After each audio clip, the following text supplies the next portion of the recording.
দ্বাদশ শতাব্দীর কাহিনী। ক্রুশ চুয়ে শপথ করে পৃথিবী থেকে ইসলামের নাম নিশানা মুছে ফেলার গভীর চক্রান্তে মেতে ওঠে খ্রিস্টান দুনিয়া।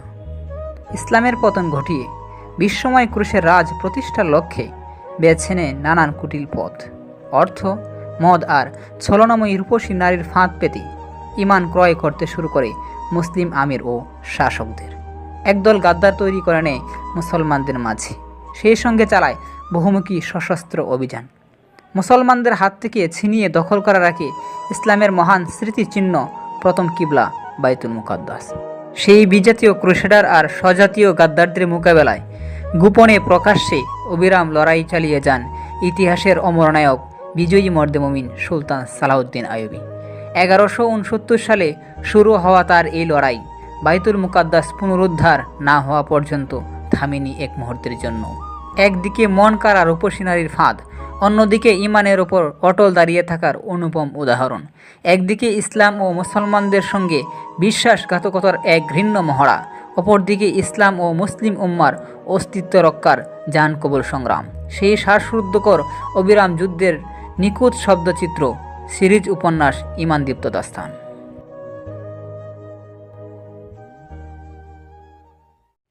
1175 সালের এপ্রিল মাস।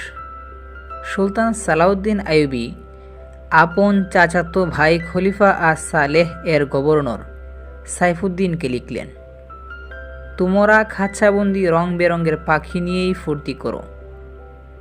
মদ আর নারীর প্রতি যাদের এত আসক্তি, তাদের জন্য সৈনিকগিরি খুবই ঝুঁকিপূর্ণ।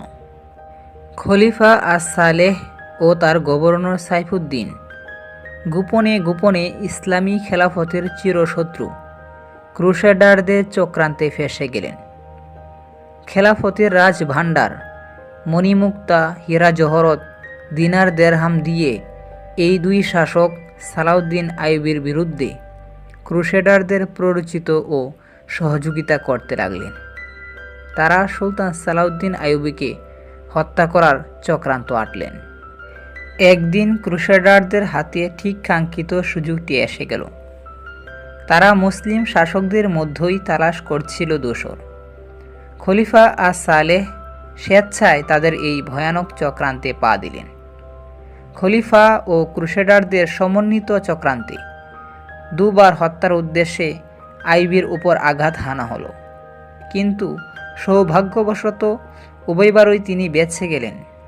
ছিন্ন ভিন্ন করে দিলেন ঘাতকদের সব চক্রান্ত জাল। আঘাতে প্রত্যাঘাতে পরাস্ত করলেন শত্রুদের।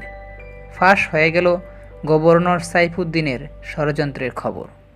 গ্রেফতার হওয়ার ভয়ে ক্রুসেডারদের দোসর গাদ্দার সাইফুদ্দিন গড়বাড়ি বৃদ্ধ ভৈরব ফেলে পালিয়ে গেলেন। গভর্নরের বাসভবন থেকে উদ্ধার হলো বিপুল পরিমাণ রাষ্ট্রীয় সম্পদ ও বিলাস উপকরণ। পাওয়া গেল দেশি বিদেশি অনিন্দ সুন্দরী যুবতী তরুণী রক্ষিতা। এদের কেউ নর্তকী, কেউ গায়িকা, কেউ বিউটিশিয়ান, কেউ মেসেঞ্জার। সবই ছিল সাইফুদ্দিনের মনোরঞ্জনের সামগ্রী ও ইসলামী খেলাফত ধ্বংসের জঘন্যতম উপাদান। সাইফুদ্দিনের বাড়িতে আরও পাওয়া গেল নানা রঙের নানা প্রজাতির অনেকগুলো পাখি। দেয়ালে দেয়ালে ঝুলানো ছিল বিভিন্ন ভঙ্গিমার নগ্ন ও অর্ধনগ্ন নারীর উত্তেজনক অশ্লীল ছবি ও সুরাবর্তী অসংখ্য পিপা। সালাউদ্দিন আইয়ুবী বন্দি পাখিগুলোকে মুক্ত করে দিলেন। সেবিকা, নর্তকী, বিউটিশিয়ান ও শিল্পী তরুণীদের আপনজনদের কাছে পৌঁছিয়ে দেওয়ার ব্যবস্থা করলেন। পরে সাইফুদ্দিনকে পত্র লিখলেন, তোমরা দুজনে কাফের বেঈমানদের দ্বারা আমাকে হত্যা করবার অপচেষ্টায় মেতেছ, কিন্তু একবারও ভেবে দেখুনি তোমাদের এই চক্রান্ত খেলাফতের অস্তিত্ব নিশ্চিহ্ন করে দিতে পারে। তোমরা আমাকে হিংসা করো, তাই আমাকে ধ্বংস করে দিতে চাও। দুবার আমাকে হত্যা করার জন্য লোকও পাঠিয়েছ, কিন্তু সফল হতে পারোনি। আবার চেষ্টা করে দেখো, হয়তো সফল হতেও পারো। তোমরা যদি আমাকে এই নিশ্চয়তা দিতে পারো যে আমার মৃত্যুতে ইসলামের উন্নতি হবে, মুসলমানদের কল্যাণ হবে, তাহলে কাবার প্রভুর কসম খেয়ে বলছি, আমি তোমাদের তরবারি দিয়ে আমার শরীর থেকে মাথা বিচ্ছিন্ন করিয়ে তোমাদের পদতলে উৎসর্গ করতে ওসিয়ত করে যাব। আমি তোমাদের শুধু একটি কথাই স্মরণ করিয়ে দিতে চাই, আর তা হলো কাফের বেঈমানরা কখনো মুসলমানদের বন্ধু হতে পারে না। ইতিহাস তোমাদের চোখের সামনে রয়েছে। আপন সোনালি অতীতের দিকে একবার ফিরে দেখো। আশ্চর্য, রাজা ফ্রাঙ্ক রেমন্ডের মতো ঘোর ইসলাম বিদ্বেষী অমুসলিম শাসকরা তোমাদের সঙ্গে একটু বন্ধুত্বের অভিনয় করলো, আর অমনি তোমরা তাদেরকে মুসলমানদের বিরুদ্ধে যুদ্ধ করতে সাহস জোগালে। তারা যদি আজ সফল হতো, তাহলে তাদের পরবর্তী প্রথম শিকার তোমরাই হতে। তারপর হয়তো দুনিয়া থেকে ইসলামী খেলাফতের পতন ঘটানোর কাজটাও সমাধা করা হয়ে যেত। তোমরা তো যোদ্ধা জাতির সন্তান। সৈন্য ও যুদ্ধ পরিচালনা তোমাদের ঐতিহ্যের অংশ। অবশ্য প্রত্যেক মুসলমানই আল্লাহর সৈনিক, আর আল্লাহর সৈনিক হওয়ার পূর্ব শর্ত ঈমান ও কার্যকরী ভূমিকা। তোমরা পাখি নিয়েই ফুর্তি করো। মদ নারীর প্রতি যাদের এত আসক্তি, সৈনিকগিরি ও যুদ্ধ পরিচালনা তাদের জন্য খুবই বিপজ্জনক। আমি অনুরোধ করছি, তোমরা আমাকে সহযোগিতা দাও, আমার সঙ্গে জিহাদে শরিক হও। যদি তা না পারো, অন্তত আমার বিরুদ্ধাচরণ থেকে বিরত থাকো। আমি তোমাদের অপরাধের কোনো প্রতিশোধ নেব না। আল্লাহ তোমাদের ক্ষমা করুন, আমিন। ইতি সালাউদ্দিন আইয়ুবী। গভর্নর সাইফুদ্দিন গ্রেফতার হওয়ার ভয়ে বাড়ি থেকে পালিয়ে গিয়ে নতুন চক্রান্তে মেতে উঠলেন। সুলতান সালাউদ্দিন আইয়ুবীর পত্রে তার মধ্যে প্রতিশোধের আগুন জ্বলে ওঠে। যোগ দিলেন ইহুদি হাসান ইবনে সাব্বাহর ঘাতক স্কোয়াডের সঙ্গে। শুরু হলো নতুন চক্রান্ত। হাসান ইবনে সাব্বাহর স্কোয়াড দীর্ঘদিন যাবৎ ফাতেমি খেলাফতের আস্তিনের তলে কেউটের মতো বিরাজ করছিল। হাসান ইবনে সাব্বাহ একজন স্বভাব কুচক্রী। ফাতেমি খেলাফতের শুভাকাঙ্ক্ষী সেজে সে অন্তর্ঘাতমূলক তৎপরতার মাধ্যমে ক্ষমতা কুক্ষিগত করতে তৎপর। শুভাকাঙ্ক্ষীর পোশাকে সর্বনাশী, ষড়যন্ত্রে হুতাশী। অতি সঙ্গোপনে ইসলামী খেলাফতকে ধ্বংস করতে গোপনে গড়ে তোলে ঘাতক বাহিনী। বিস্ময়কর জাদুময়তায় সাধারণ মানুষের হৃদয়ে সজ্জন হিসেবে আসন গেড়ে নেয় তার বাহিনী। অন্তর্ঘাত সৃষ্টি করে সেনাবাহিনীর মধ্যে। সাধারণ মানুষের মাঝে জন্ম দেয় সেনাবাহিনীর সম্পর্কে চরম বিভ্রান্তি ও অবিশ্বাস। হাসান ইবনে সাব্বাহর গুপ্ত বাহিনীতে রয়েছে চৌকস এক নারী ইউনিট। তারা যেমন সুন্দরী, তেমনি বুদ্ধিমতী ও বিচক্ষণ। প্রাঞ্জল ভাষা ও বাক্পটুতায় দক্ষ তারা। তাদের সংস্পর্শে যে কোনো কঠিন হৃদয় ব্যক্তি আর আদর্শবান পুরুষ ও মোমের মতো গলে যায়। চক্রান্ত বাস্তবায়নে মাদক, নেশা, আফিম, হাসিস, নাচ, গান ও ম্যাজিকের আশ্রয় নেয় তারা। এমনকি উদ্দেশ্য চরিতার্থ করতে হাসান বাহিনীর নারী গোয়েন্দারা আপন দেহ বিলিয়ে দিতেও কুণ্ঠাবোধ করে না। দীর্ঘ ও কঠোর প্রশিক্ষণ অনুশীলনের মাধ্যমে উপযুক্ত হওয়ার পর শুরু হয় তাদের মূল কাজ। এই বাহিনীর প্রশিক্ষিত গোয়েন্দারা বেশ ও বাসা বদল করে কৌশলী আচার ব্যবহার দ্বারা ফাতেমি খেলাফতের শীর্ষ ব্যক্তিদের একান্ত বডিগার্ডের গুরুত্বপূর্ণ দায়িত্ব হাত করে নেয়।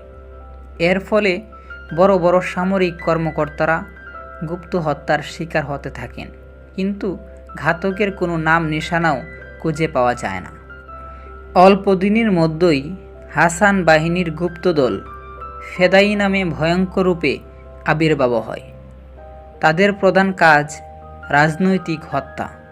এ কাজে তারা বেশি ব্যবহার করে মদ আর সুন্দরী যুবতীদের। মদের সঙ্গে উচ্চমানের বিষ মিশিয়ে আসর গরম করার পর উদ্দেশ্য বাস্তবায়ন করে তারা। কিন্তু তাদের এসব কৌশল সালাউদ্দিন আইয়ুবীর বেলায় অকার্যকর।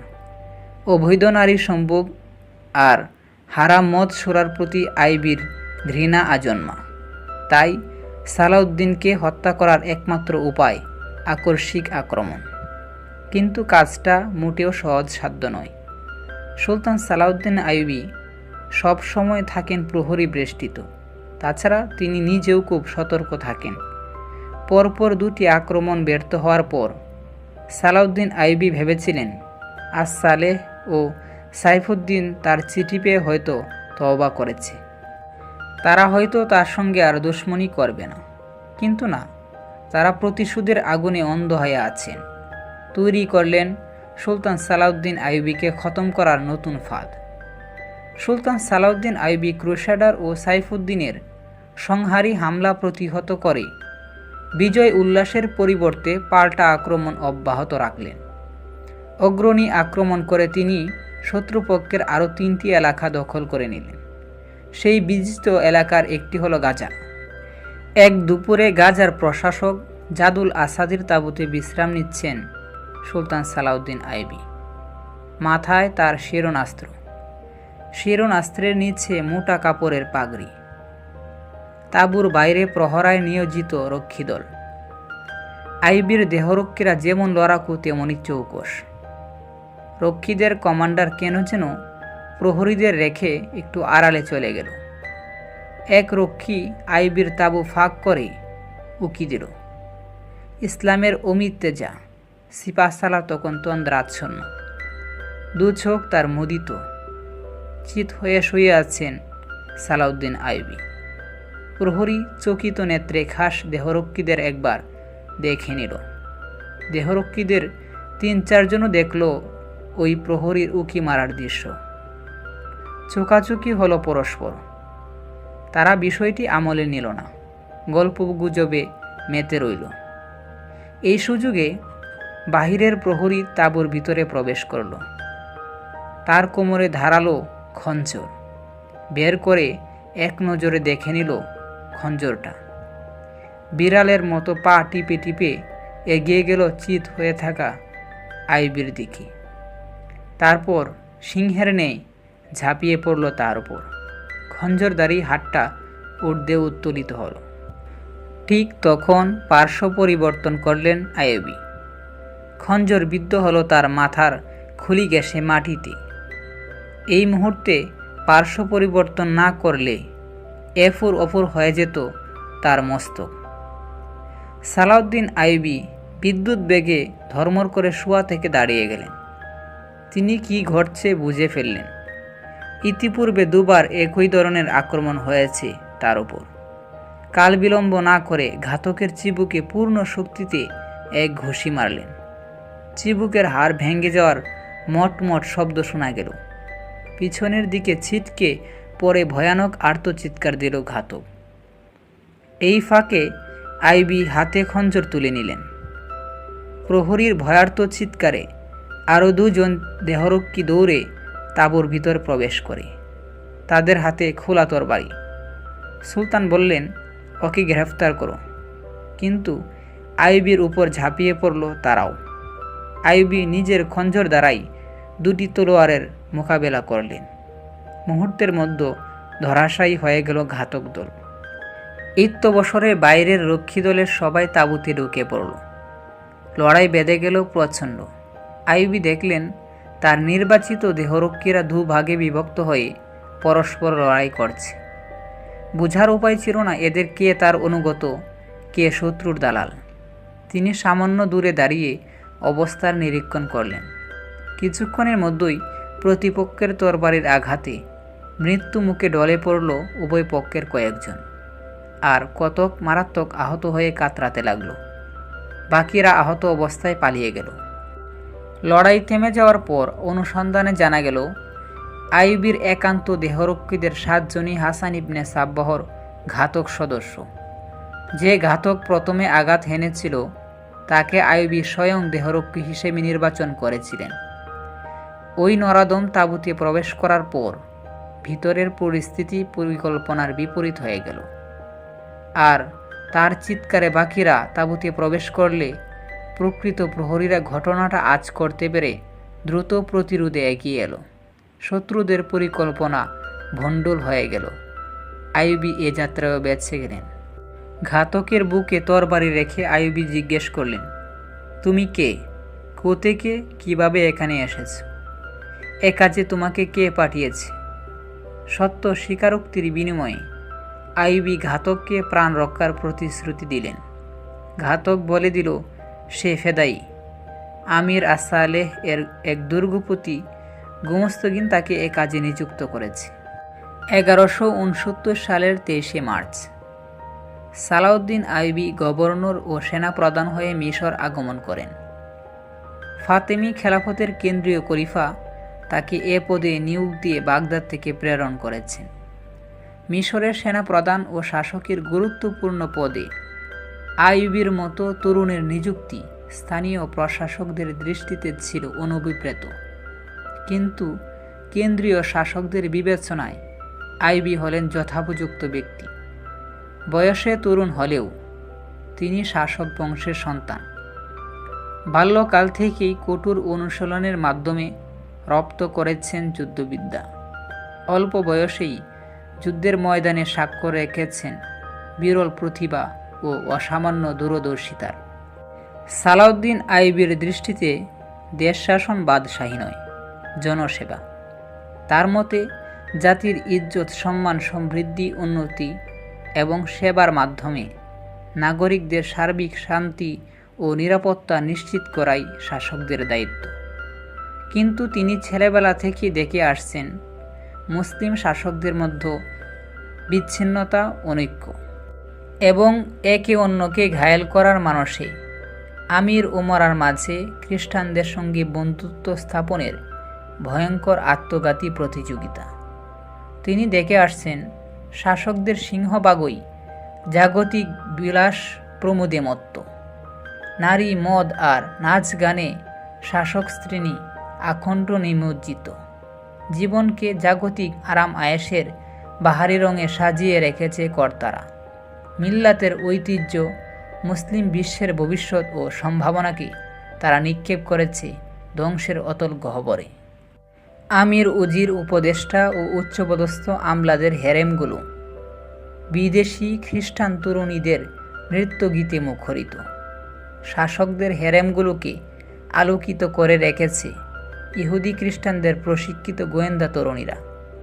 শাসকদের বোধ ও চেতনা সব ওদের হাতের মুঠোয়। খ্রিস্টান গোয়েন্দা মেয়েরা মুসলিম শাসকদের হেরেমে অবস্থান করে মদ, সুরা, নাচ, গান আর দেহ দিয়ে শুধু শাসকদের কবজাই করে রাখছে না, বরং ইসলামী খেলাফতের প্রাণরস ভেতর থেকে উই পোকার মতো খেয়ে খেয়ে অসার করে দিচ্ছে। খ্রিস্টান রাজারা ইসলামী সালতানাতগুলোকে পরস্পর থেকে বিচ্ছিন্ন করে দিচ্ছে। মুসলিম শাসকদের মধ্যে বপন করছে সংঘাত ও প্রতিহিংসার ধ্বংসাত্মক বীজ। এ কাজে খ্রিস্টানরা এতই সাফল্য অর্জন করেছে যে কতিপয় মুসলিম শাসক খ্রিস্টান সম্রাট ফ্রাঙ্ককে বাৎসরিক ট্যাক্স দিতেও শুরু করেছেন। পরস্পর প্রতিহিংসাপরায়ণ মুসলিম শাসকদের ক্ষুদ্র অঞ্চলগুলোতে গোপনে সন্ত্রাস ও হামলা চালিয়ে ভীতি সৃষ্টি করে নিরাপত্তা চাঁদাও আদায় করছিল খ্রিস্টান রাজারা। প্রজাদের নিরাপত্তা দিতে ব্যর্থ হলেও ক্ষমতার মসনদ রক্ষা করতে প্রজাদের রক্ত শুষে ট্যাক্স আদায় করে খ্রিস্টান রাজাদের বাৎসরিক সেলামি আদায় করছিলেন মুসলিম শাসকরা। সামাজিক সংঘাত, আত্মকলহ ও শ্রেণীগত বিরোধে মুসলমানদের একথা সংহতি বিলীন হয়ে পড়েছে। ধর্মীয় দলাদলি, মাযহাবী মতবিরোধে মুসলিম সম্প্রদায় শততা বিভক্ত। হাসান ইবনে সাব্বাহ নামের এক ভণ্ড ইহুদি পদাঙ্ক অনুসরণ করে ক্ষমতা ও প্রভাব প্রতিপত্তির লোভে মিশরের সমাজে অপ্রতিদ্বন্দ্বী শক্তিরূপে আবির্ভাব হয়। গোপনে ঘরে তোলে নিজস্ব গোয়েন্দা, সেনা ও সুইসাইড বাহিনী। এরা জঘন্য গুপ্ত হত্যায় এতই প্রসিদ্ধি লাভ করে যে সারা মিশরে হাসিসি বাহিনী নামে খ্যাত হয়ে পড়ে। এই সাব্বাহ বাহিনীর সঙ্গে সালাউদ্দিন আইয়ুবীর পরিচয় বাগদাদে। মাদ্রাসা নিজামুল মুলুকে শিক্ষাকালীন সময়ে সালাউদ্দিন জানতে পারেন সাব্বাহ বাহিনীর গুপ্ত ঘাতকেরা নির্মমভাবে হত্যা করেছিল নিজামিয়া মাদ্রাসার প্রতিষ্ঠাতা নিজামুল মুলুককে। নিজামুল মুলুক ছিলেন মুসলিম খেলাফতের একজন যশস্বী গভর্নর। সুশাসক ও গভীর প্রজ্ঞার অধিকারী ছিলেন তিনি। মুসলমানদের সর্বাধুনিক শিক্ষায় শিক্ষিত করতে এবং ইহুদি খ্রিস্টানদের বিপরীতে যোগ্য নেতৃত্ব গড়ে তুলতেই গভর্নর নিজামুদ্দিন গড়ে তোলেন মাদ্রাসায়ে নিজামিয়া। অল্প দিনেই নিজামিয়া মাদ্রাসা বিশ্বের তাবৎ জ্ঞানীগুণী পণ্ডিতদের প্রাণকেন্দ্রে পরিণত হয় এবং শিক্ষা দীক্ষায় বিখ্যাত হয়ে ওঠে। তার শিক্ষার্থীরা ইসলাম বিরোধীদের উপযুক্ত মোকাবেলা করা যোগ্য হিসেবে গড়ে ওঠে। মাদ্রাসা নিজামিয়ায় বাধ্যতামূলক রাখা হয় সামরিক প্রশিক্ষণ ও সমরকলা। খ্রিস্টানদের কাছে বিষয়টি তাদের অস্তিত্বের জন্য মারাত্মক হুমকি হয়ে ওঠে। তাই তারা চক্রান্ত আটে। তাদের যুগ সাজসে নিজামুল মুলুকের দেশীয় প্রতিদ্বন্দ্বী রূপে আবির্ভাব হয় সাব্বাহ বাহিনী। সাব্বাহ বাহিনী দ্বারা খ্রিস্টান কুচক্রীরা হত্যা করে নিজামুল মুলুককে। এই ঘটনা সালাউদ্দিন আইয়ুবীর জন্মের প্রায় 100 বছর আগের। নিজামুল মুলুকের মৃত্যু হলেও মাদ্রাসা নিজামিয়া বন্ধ হয়ে যায়নি। অব্যাহত থাকে ইসলামের সৈনিক তৈরির প্রচেষ্টা। সেখানে জাগতিক ধর্মীয় বিশেষ করে যুদ্ধবিদ্যায় প্রশিক্ষণ নেন সালাউদ্দিন। রাজনীতি, কূটনীতি, ভূগোল, ইতিহাস ও প্রত্যক্ষ যুদ্ধকৌশলের উপর আইয়ুবীর গভীর আগ্রহের কারণে নুরুদ্দিন জঙ্গি ও চাচা শেরে কুহ তার জন্য স্পেশাল প্রশিক্ষণের ব্যবস্থা করেন। ছাত্র জীবনেই তাকে বিভিন্ন যুদ্ধক্ষেত্রে নিয়ে যাওয়া হয় বাস্তব অভিজ্ঞতা লাভের জন্য। তিনি সর্বক্ষেত্রেই অসাধারণ যোগ্যতা ও বুদ্ধিমত্তার সাক্ষ্য রাখেন। অনুপম কর্মকৌশলে মুগ্ধ হয়ে জঙ্গি তাকে মিশরের গভর্নর পদে অধিষ্ঠিত করার সিদ্ধান্ত গ্রহণ করেন। এখান থেকেই আইয়ুবীর সংগ্রামী জীবনের সূত্রপাত হয়। আপনাদের কাছে ছোট্ট একটি রিকোয়েস্ট যে ভিডিওটি যদি আপনার ভালো লেগে থাকে ভিডিওটিতে অবশ্যই একটা লাইক করুন, আর চ্যানেলে নতুন হয়ে থাকলে চ্যানেলটিকে সাবস্ক্রাইব করুন পরবর্তী এপিসোডগুলো দেখার জন্য। তো ভালো থাকবেন, সুস্থ থাকবেন, টেক কেয়ার, আল্লাহ হাফিজ।